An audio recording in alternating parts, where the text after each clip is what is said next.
রাজধানীর জামান টাওয়ারের আগুন ২ ঘন্টার চেষ্টায় নিয়ন্ত্রণে। ফায়ার সার্ভিসের ১৪টি ইউনিট পৌঁছালেও কাজ করে ৯টি ইউনিট। ২ জনকে অক্ষত অবস্থায় উদ্ধার। জননিরাপত্তা নিশ্চিতে রাজধানীতে চলছে বিশেষ কার্যক্রম। ৬৫ জায়গায় তল্লাশি চেকপোস্ট। উপদেষ্টা জানালেন আতঙ্ক নিরসনে মাঠে সড়ক প্রশাসন। জনগণের নিরাপত্তা বিঘ্নিত করার জন্য যদি কেউ চেষ্টা করে, সেটা রাজনৈতিক হোক, নিতান্তই চাঁদাবাজি ছিনতাইয়ের মতো ঘটনা হোক, সেটা কোনোভাবেই বরদাস্ত করা হবে না। মহাসড়কে রাতের যাত্রায় ডাকাত আতঙ্ক। জানমালের নিরাপত্তা নিয়ে চিন্তিত যাত্রীরা। লুটপাটে জড়িত কয়েকজনকে গ্রেফতারের দাবি পুলিশের। কাল বিএনপির বর্ধিত সভা অংশ নেবেন প্রায় ৪,০০০ নেতাকর্মী। তৃণমূলের বক্তব্য শুনে নির্বাচন সহ নানা ইস্যুতে বার্তা দেবেন তারেক রহমান। জনগণের সরকার প্রতিষ্ঠিত হওয়া, একটা নির্বাচন জরুরি, সবকিছু মিলে আমরা সাংগঠনিক যে একটা টার্গেট, দক্ষতা, সেটাকে আমরা প্রাধান্য দিচ্ছি।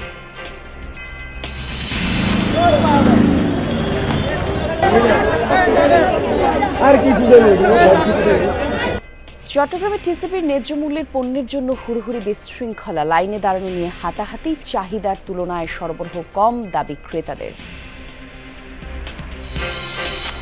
শুল্ক ছাড়ের প্রত্যাশিত প্রভাব পড়েনি খেজুরের দামে। রোজার আগে চাহিদা বৃদ্ধিতে সক্রিয় সিন্ডিকেট। কঠোর ব্যবস্থার হুঁশিয়ারি ভোক্তা অধিকারের।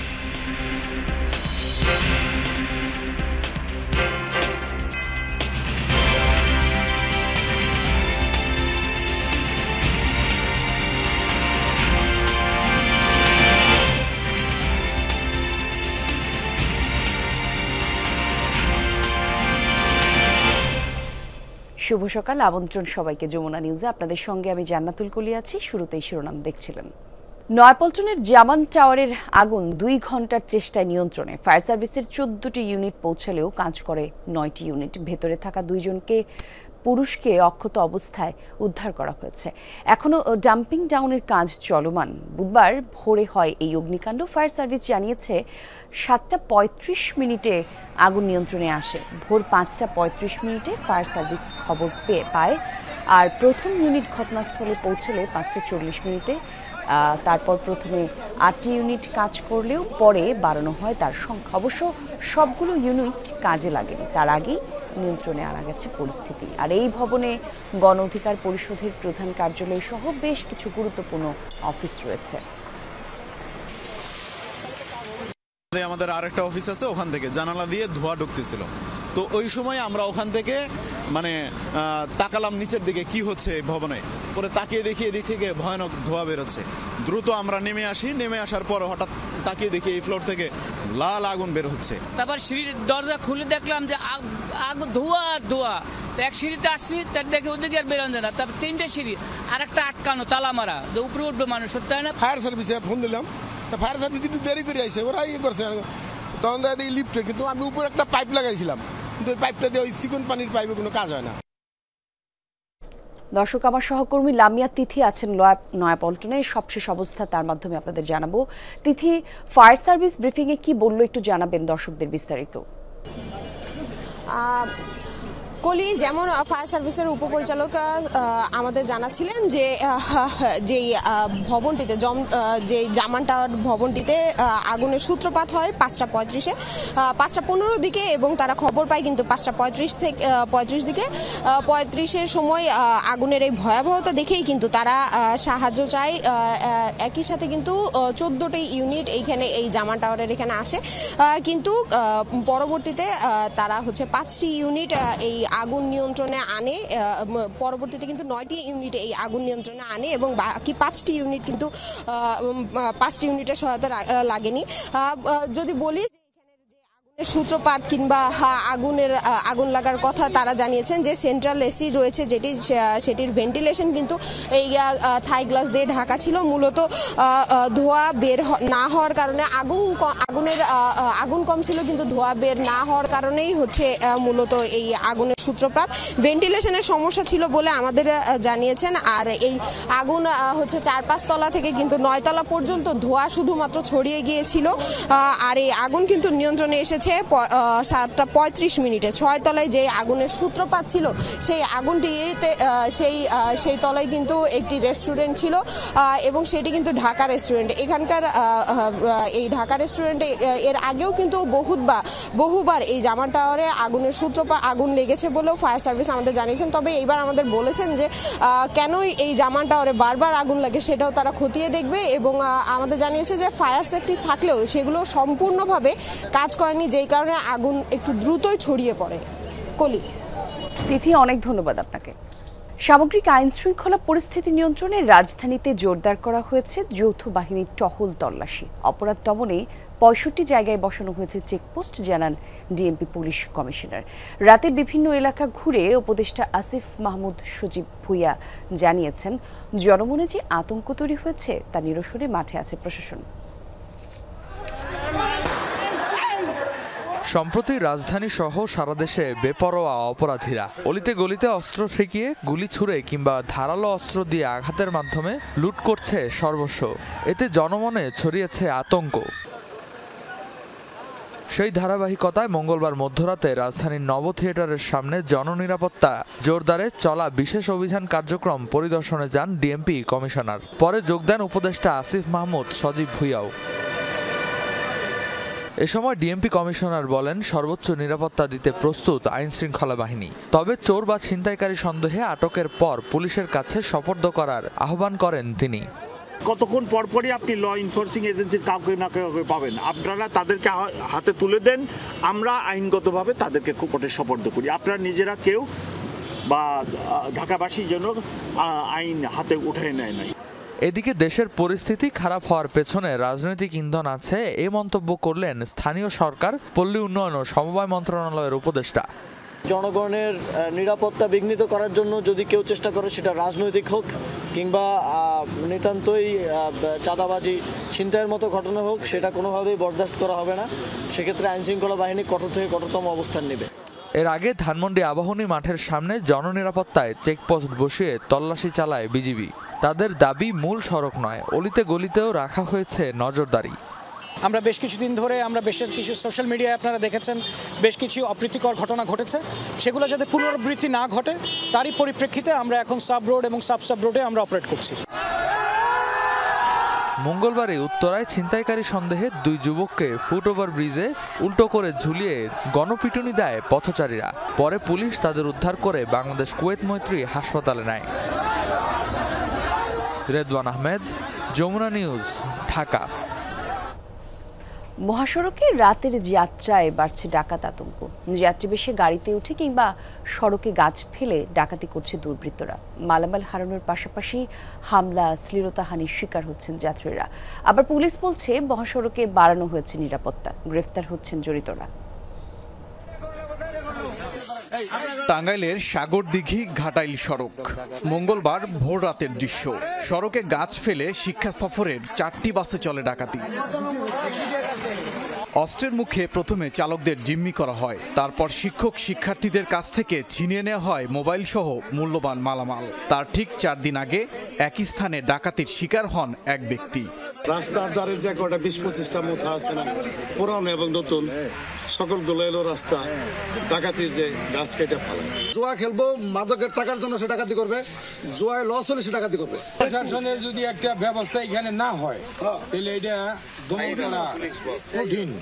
গেল শনিবার একই কায়দায় নওগাঁর পত্নীতলায় ডাকাতির ঘটনা ঘটে। লুটপাট চালানো হয় যাত্রীবাহী বিআরটিসি বাস সহ কয়েকটি যানবাহনে। 21 ফেব্রুয়ারি রাতে নরসিংদীতে ডাকাতির কায়দা ছিল একটু আলাদা। ঢাকা সিলেট মহাসড়কের ওপর গাড়ি আড়াআড়ি করে রাখে দুর্বৃত্তরা, তারপর 2টি গাড়িতে চালানো হয় লুটপাট। এ ঘটনায় এরই মধ্যে কয়েকজনকে গ্রেফতার করেছে পুলিশ। দেশের বর্তমান যে আইন শৃঙ্খলা পরিস্থিতি, সব মিলিয়ে আমরা এই বিষয়টাকে আনঅ্যাড্রেস রাখতে পারি না।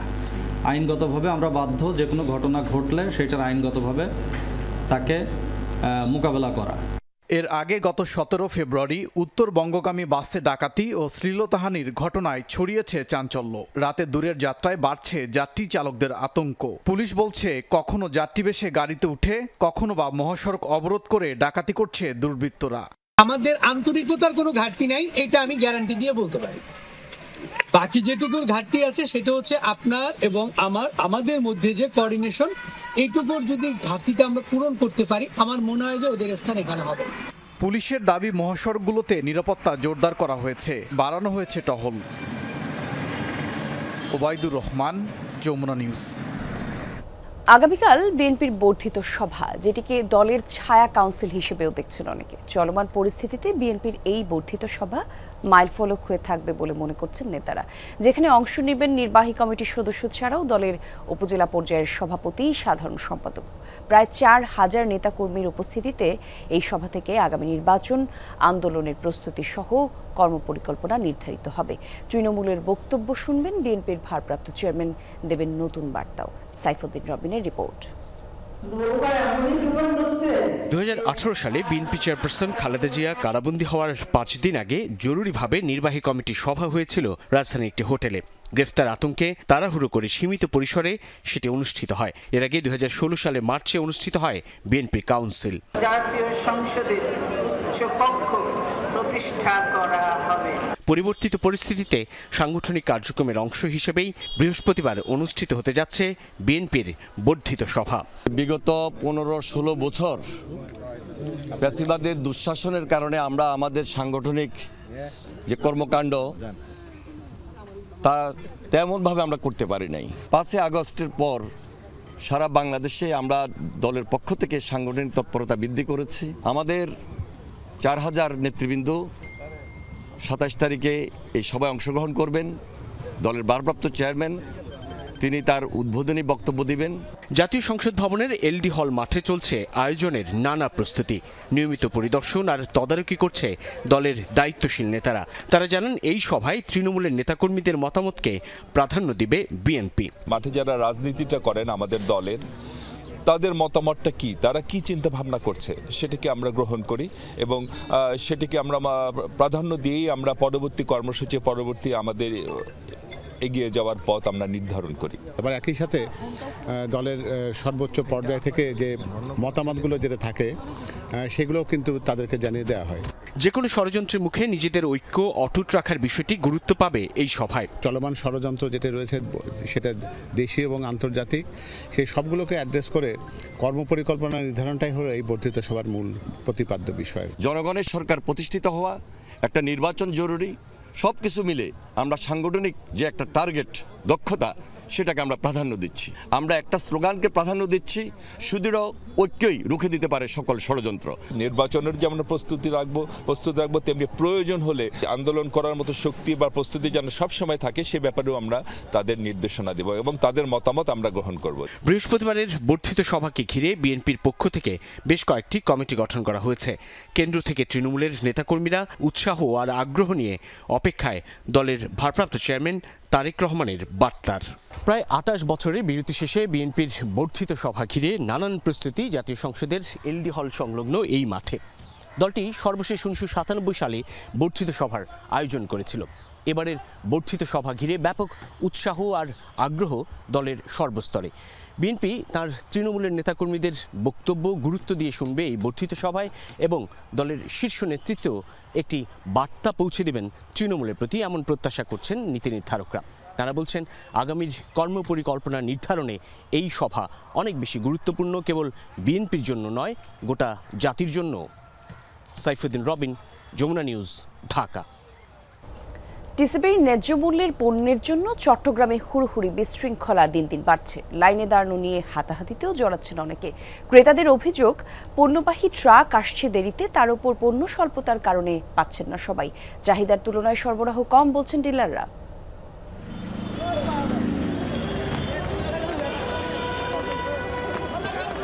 চট্টগ্রামের চেরাগি পাহাড়ের চিত্র এটি। লাইনে দাঁড়ানো নিয়ে হট্টগোল সৃষ্টি হওয়ায় চলে যাচ্ছে টিসিবির পণ্যবাহী ট্রাক। পেছন পেছন দৌড়াচ্ছেন ক্রেতারা।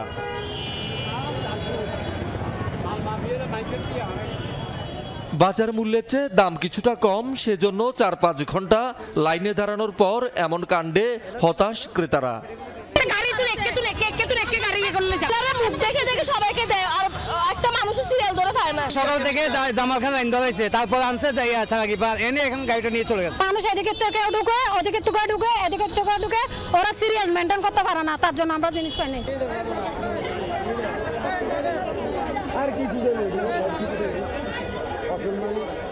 অন্যান্য পয়েন্টের চিত্র এমন, পণ্যের পরিমাণের চেয়ে অপেক্ষমান ক্রেতার সংখ্যা বেশি, ফলে লেগে থাকে চরম হট্টগোল, ধাক্কাধাক্কি, বিশৃঙ্খলা।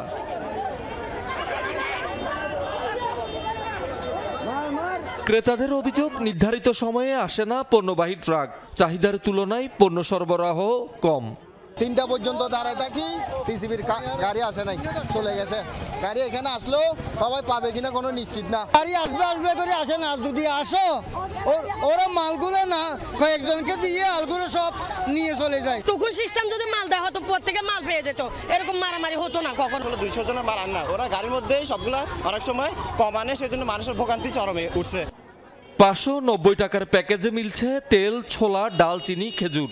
রমজানে ক্রেতার চাপ আরো বাড়তে পারে বলছেন ডিলাররা। 500 যদি দেয় প্রত্যেকটা পয়েন্টে, তো আমাকে চাহিদা মেটে। এখন দিচ্ছে আসলে 200 জন, আমরা চাইতেছি যে আসলে 500-600 দিলে মানে সবাই যাতে পায়। 200 জনের বেশি দিচ্ছে না, আর এটার পয়সাটা আর একটু বাড়াইলে হয়তো ভালো হতো, হয়তো 300-250 জন 300 জন করলে হয়তো এটা আরো ভালো হতো। শহীদুল সুমন, যমুনা নিউজ, চট্টগ্রাম। খেজুরের দাম সহনীয় পর্যায়ে রাখতে সরকার শুল্ক কর কমিয়েছে, কিন্তু বাজারে পড়েনি প্রত্যাশিত প্রভাব। শবে বরাতের পর থেকে খেজুরের চাহিদা বাড়ায় সক্রিয় হয়ে উঠেছে সিন্ডিকেট। এদিকে বাজারে অনিয়ম দেখলে কঠোর ব্যবস্থা নেওয়ার হুঁশিয়ারি দিয়েছে ভোক্তা অধিকার সংরক্ষণ অধিদপ্তর। ইফতারির প্রধান অনুষঙ্গ খেজুর, দাম সহনীয় রাখতে সরকার এবার বেশ আগেই অর্থাৎ 21 নভেম্বর শুল্ক কর কমিয়েছে। মোট কর 63.6% থেকে কমিয়ে 38.7 নির্ধারণ করা হয়। শুরুতে এর সুফল মিললেও এখন আবার দাম বাড়তে শুরু করেছে। শবে বরাতের পর থেকে খেজুরের চাহিদা বাড়তে শুরু করেছে। ক্রেতাদের অভিযোগ, বাজারে সক্রিয় হয়ে উঠছে সিন্ডিকেট, বাড়তে শুরু করেছে দাম, মিলছে না শুল্ক কর কমানোর সুফল।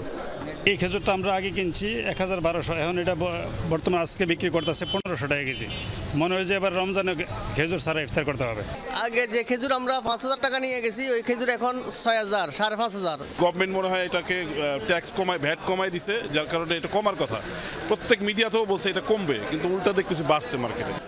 পাইকারি পর্যায়ে সপ্তাহখানেক আগে সাধারণ মানের খেজুর বিক্রি করা হতো 115 থেকে 120 টাকায়, এখন বিক্রি করা হচ্ছে 130 থেকে 140 টাকায়। খুচরা দোকানে দাম হাঁকা হচ্ছে 220 থেকে 250 টাকা।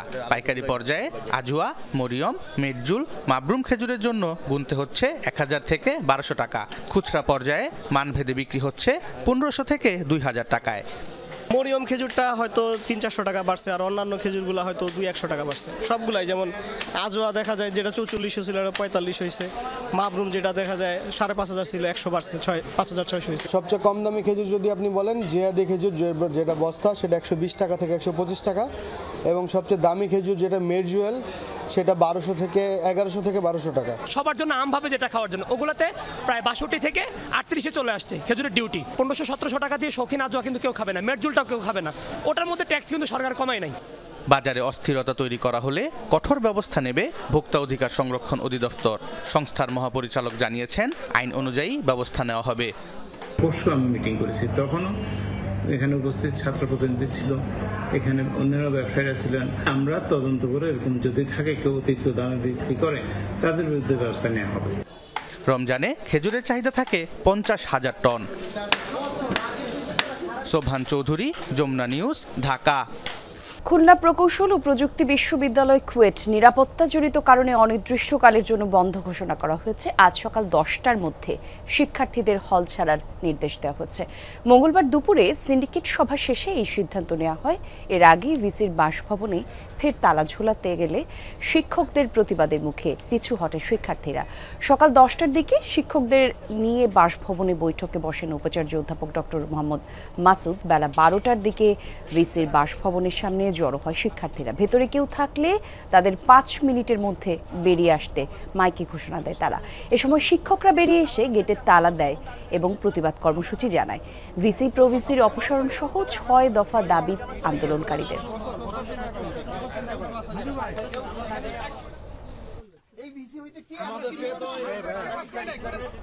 এই ঘটনার সবশেষ তথ্য আমরা জেনে নেব সহকর্মী প্রবীর বিশ্বাসের কাছ থেকে। খুলনা থেকে সরাসরি যুক্ত হচ্ছেন তিনি। প্রবীর, হল ছাড়ার ঘোষণায় শিক্ষার্থীদের প্রতিক্রিয়া কেমন একটু জানাবেন আমাদের, আর হল ছাড়তে শুরু করেছে কিনা শিক্ষার্থীরা?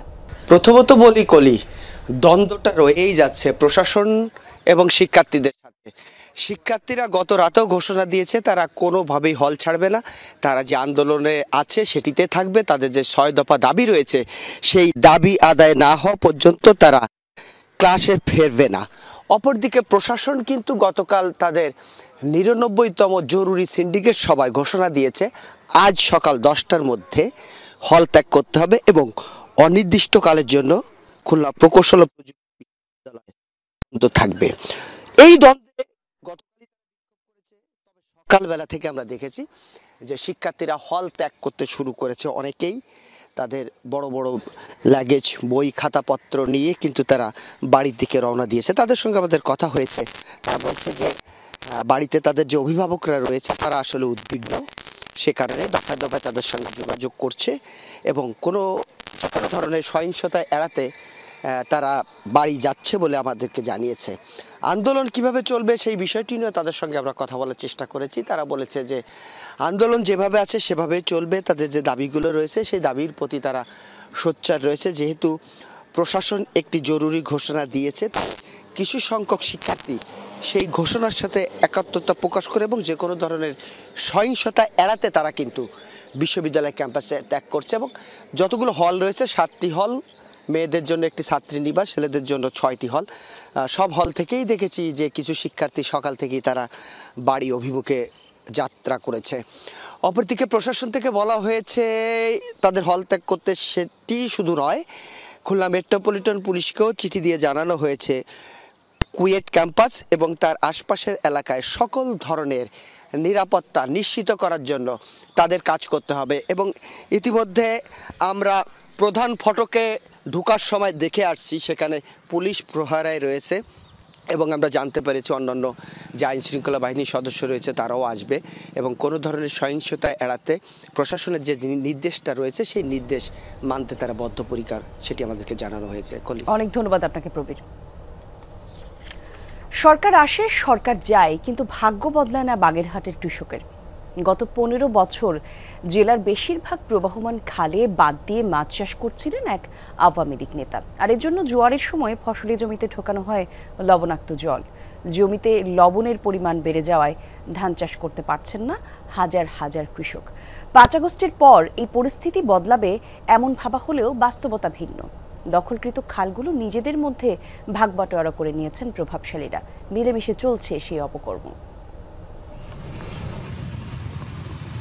কৃষি সম্প্রসারণের লক্ষ্যে 2015-16 অর্থ বছরে বাংলাদেশ কৃষি উন্নয়ন কর্পোরেশন বিএডিসি ও পানি উন্নয়ন বোর্ড বাগেরহাটের সদর উপজেলার সিংড়ার বিলে জিপতলা, মান্দারতলা ও গোদারা খাল খনন করে। খনন শেষে দেয়া কংক্রিটের পিলারের পাশেই স্থায়ী বাঁধ ও পাটা দিয়ে মাছ চাষ শুরু করেন কারাপাড়া ইউনিয়ন 8 নম্বর ওয়ার্ড আওয়ামী লীগের সভাপতি মুসা মেম্বার। 15 বছর ধরে খালগুলো দখলে রেখেছেন তিনি, যা 5 আগস্টের পরও মুক্ত হয়নি। মুসলিমবার এই জায়গার বাদ দিয়ে লবণ পানি ঢুকাইছে, তাদের বিরুদ্ধে সে মেয়রের বাইরে কোনো কথা বলতে পারি নাই। আর যদি বা বলেছে গ্রাম থেকে চলে যাতে হয়েছে, সে অকথ্য ভাষায় গালিগালাজ করেছে এবং সবাই মারিছে। একই সাথে 60 গম্বুজ ইউনিয়নের 2 নম্বর ওয়ার্ডে শতাধিক খাল দখল করেছেন মুসা।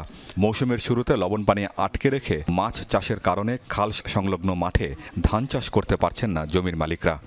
এই খালগুলো যদি উন্মুক্ত থাকতো তাহলে এই এলাকার মানুষ ধানের চাষ করে এই সমস্ত জায়গায় ধানে পরিপূর্ণ থাকতো, মাছও ভালো পাইতো। আমাদের জলাবদ্ধতা আটকে যায়, গ্রামের পানি মনে করেন এলাকার পানি ঠিকভাবে নামতে পারে না, তারপরে আমরা মনে করেন খাল বিলে জাল খাইতে পারি না। দল ক্ষমতা আসলে এটাই হচ্ছে, যে দল আসছে সেই দলই ভোগ করছে। সব অভিযোগ অস্বীকার করছেন আওয়ামী লীগের এই নেতা। বললেন 5 আগস্টের পর স্থানীয় প্রভাবশালীদের সাথে খালের ভাগ বাটোয়ারা হয়ে গেছে। এখন যারা ক্ষমতায় আইছে তারা করতেছে, আমাকে কইছে তোমরা আর ওর মধ্যে যাইয়ে না, আমরা করবো। আমি তো নয় ওয়ার্ল্ডের সভাপতি, কিন্তু এরকম হাজার হাজার নেতা আছে, ডাক দিতে সরকার না দিত তাহলে আমার বাপেরও ক্ষমতা আছে এগিয়ে করার। খালগুলো খনন করলেও তা দখল হয়ে যাওয়ার তথ্য রহস্যজনক কারণে রেকর্ড রাখেনি বিএডিসি। এমনকি নিজেদের খননকৃত খালগুলো সরেজমিনে পরিদর্শনও করেন না কর্মকর্তারা।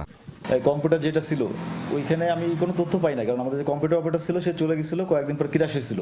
পরিদর্শন করে আমি তো ব্যবস্থা নিতে পারবো না, আমি হচ্ছে আমার এখানে ঊর্ধ্বতন কর্তৃপক্ষ যারা আছেন তাদেরকে অবগত করে তারা যে ধরনের আমাকে বলবে, নির্দেশনা দিবেন, সেইভাবে আমি করতে পারবো। পানি উন্নয়ন বোর্ড বলছে জেলার বিভিন্ন স্থানে প্রভাবশালীরা খাল দখল করে আছে, তবে কয়টি খাল দখলে আছে সে তথ্য নেই দপ্তরে। এরকম সঠিক কোনো পরিসংখ্যান নেই যে আমাদের কতগুলো খালে মাসেলসম্যানরা ইনভলভ বাদ দেয়াতে, এর সঠিক পরিসংখ্যান নেই। তো বিভিন্ন সময় আমরা তথ্য পেয়েছি, তথ্য হালকা ব্যবস্থা নেওয়ার চেষ্টা করেছি, কিন্তু সেটা সুফল বয়ে আনেনি।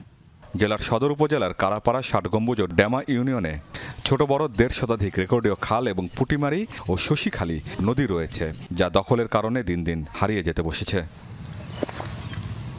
আমিন বাবু, যমুনা নিউজ। গাজীপুরের টঙ্গীতে ছিনতাইকারী সন্দেহে এক যুবককে পিটিয়ে হত্যা করা হয়েছে। মঙ্গলবার রাত 10:30টার দিকে মাসিমপুর এলাকায় এই ঘটনাটি ঘটে। আর পুলিশ জানিয়েছে সন্ধ্যায় টঙ্গীর স্টেশন রোড এলাকায় ছিনতাইকারী সন্দেহে ওই যুবককে আটক করে স্থানীয়রা। পরে তাকে পাশের একটি বালুর মাঠে নিয়ে মারধর করা হয়। সেখানেই তার মৃত্যু হলে মরদেহ ফেলে চলে যায় মারধরকারীরা। খবর পেয়ে ঘটনাস্থলে যায় পুলিশ। মরদেহ উদ্ধার করে ময়নাতদন্তের জন্য শহীদ তাজউদ্দিন আহমেদ মেডিকেল কলেজ হাসপাতালের মর্গে পাঠায়। আর এ বিষয়ে আইনগত ব্যবস্থা নেওয়া হচ্ছে। নিহতের পরিচয় জানার চেষ্টা করছে পুলিশ।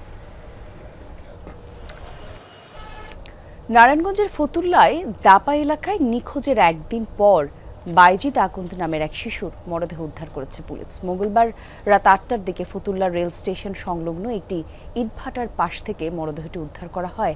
পুলিশ জানায় নিহত শিশু এবং তার ঘাতক একই বাড়িতে ভাড়া থাকত। 24 ফেব্রুয়ারি সন্ধ্যায় চটপটি খাওয়ানোর কথা বলে 9 বছরের বাইজিদকে নিয়ে বাসা থেকে বের হয় ফেরদৌস। রাত 12টা নাগাদ বাইজিদের বাবাকে ফেরদৌস ফোন করে, দাবি করে 50,000 টাকা মুক্তিপণের। পরদিন সকালে থানায় জিডি করে শিশুটির বাবা।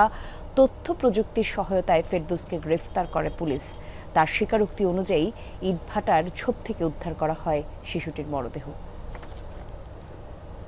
সংযোগ সড়ক না হওয়ায় কাজে লাগছে না প্রায় 6 কোটি টাকা ব্যয়ে নির্মিত পিরোজপুরের নাজিরপুরের নাওটানা পাকুড়িয়া সেতু। চরম দুর্ভোগে নদীর দুই পাশের 13 গ্রামের 30,000 বাসিন্দা। খুব দ্রুতই সংযোগ সড়ক নির্মাণ করা হবে এমন আশ্বাস সংশ্লিষ্টদের।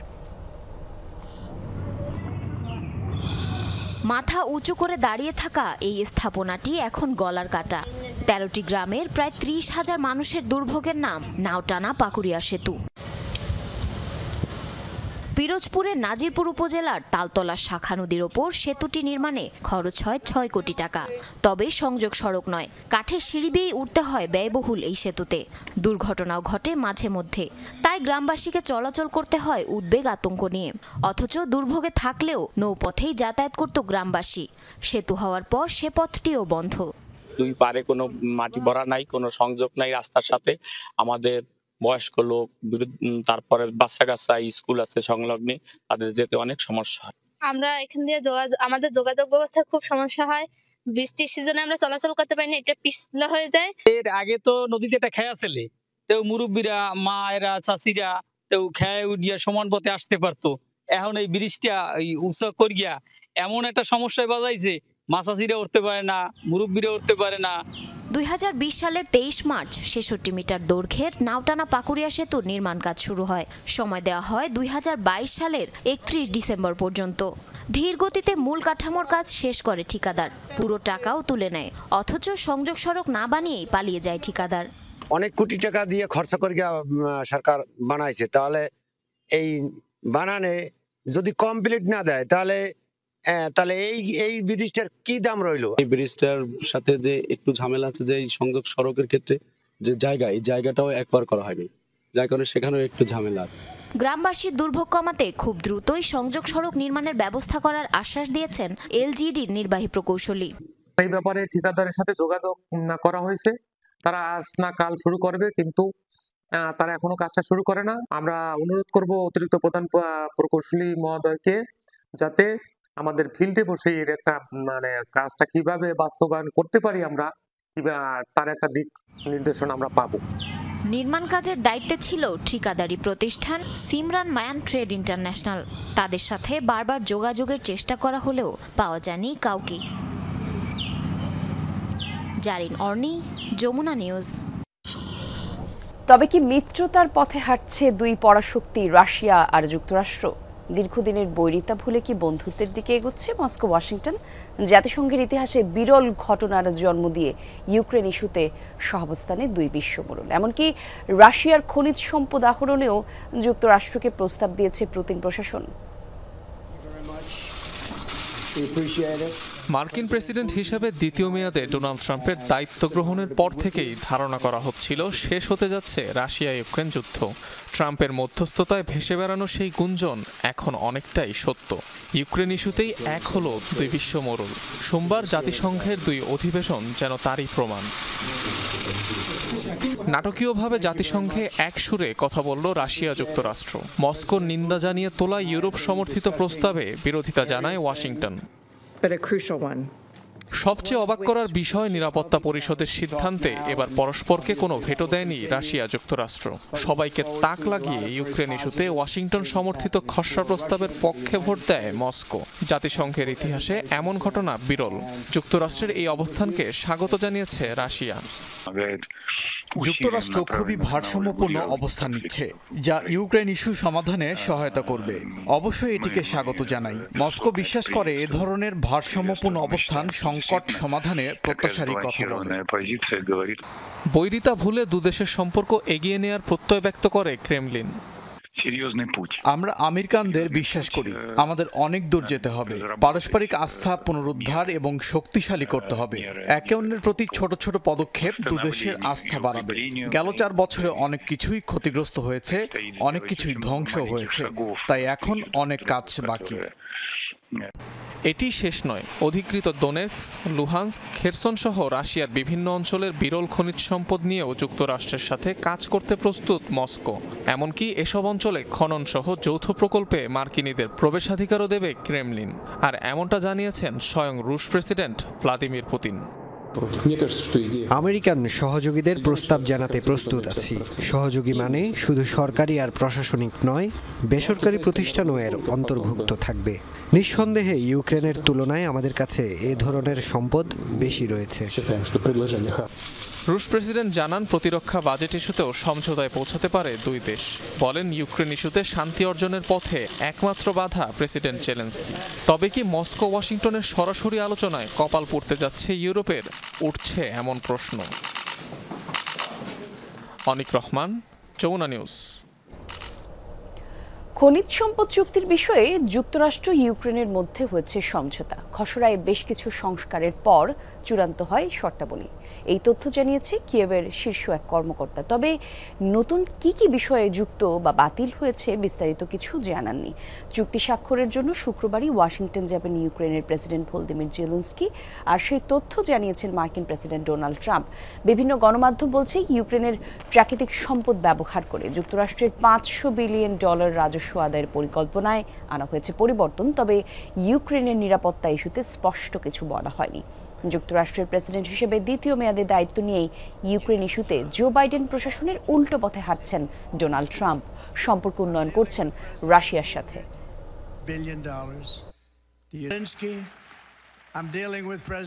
পশ্চিম তীরে ইসরায়েলি হামলার ধরপাকড়ের পরিধি বেড়ে যাওয়ায় ফিলিস্তিনিরা আতঙ্কিত। গাজার মতো এই ধ্বংসযজ্ঞ চালানো হবে পশ্চিম তীরে, সেই আশঙ্কায় দিন কাটাচ্ছেন বাসিন্দারা। এরই মধ্যে জেনিনের বেশ কিছু এলাকা দখলে নিয়েছে ইসরায়েল, এমনকি পাল্টে ফেলা হয়েছে নামও। একের পর এক বিস্ফোরণে প্রকম্পিত জেনিন। পশ্চিম তীরের এই শরণার্থী ক্যাম্পে চলছে ইসরায়েলি হামলা। অন্যদিকে চলছে বুলডোজারের তাণ্ডব। গুড়িয়ে দেওয়া হচ্ছে একের পর এক ঘরবাড়ি। গেল কয়েকদিন ধরেই জেনিন সহ পশ্চিম তীরের বিভিন্ন স্থানে চলছে এমন ধ্বংসযজ্ঞ। স্থানীয়দের শঙ্কা, গাজার মতোই পরিণতি হতে পারে পশ্চিম তীরেও। ইসরায়েলিরা এসেই বলল আমাদেরকে এই এলাকা ছাড়তে হবে, কিন্তু আমরা যাব কোথায়? এই শরণার্থী শিবিরের নাম নিশানা মুছে ফেলতে চায় ইসরায়েল। তারা ফিলিস্তিনের অস্তিত্ব রাখতে চায় না। মানুষ, ঘরবাড়ি কিংবা অ্যাম্বুলেন্স সবকিছুকেই তারা টার্গেট বানিয়েছে।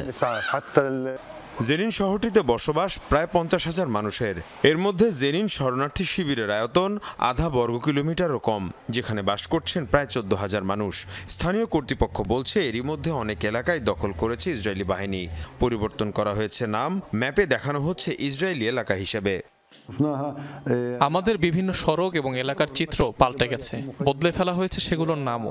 গুগল ম্যাপেও এসব এলাকার পরিবর্তিত নাম দেখানো হচ্ছে। জেনিন ক্যাম্প প্রায় 80 বছর ধরে রয়েছে এবং এটি জাতিসংঘ পরিচালনা করছে, কিন্তু ইসরায়েল এর কোনো তোয়াক্কাই করছে না।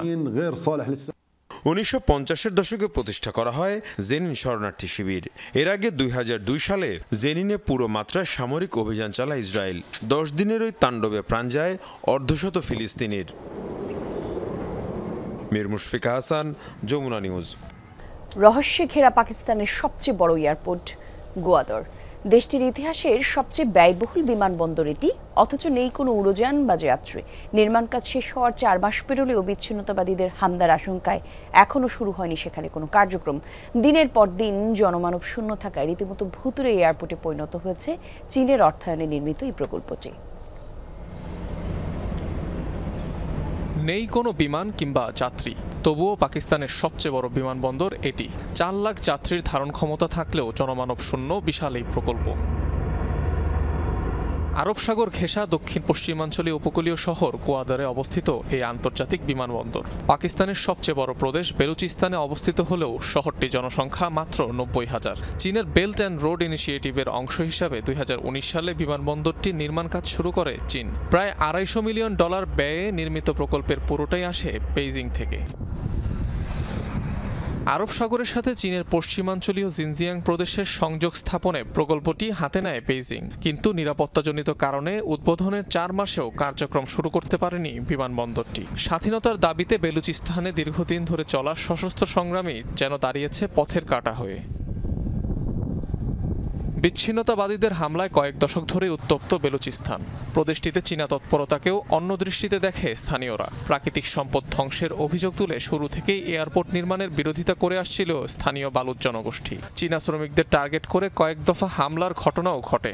जो प्रोजेक्ट यहाँ बने हैं उससे अब तक लोगों को कोई खास फायदा नहीं पहुंच रहा है। এই উন্নয়ন প্রকল্পগুলো কারোরই কাজে আসেনি, বাসিন্দারা কোনো চাকরি পায়নি। বিমানবন্দরটিও অকার্যকর, একটা বন্দর রয়েছে সেটাও কোনো কাজের না। তারা এই প্রকল্পগুলো চালু করুক যাতে স্থানীয়রা কাজ পায়।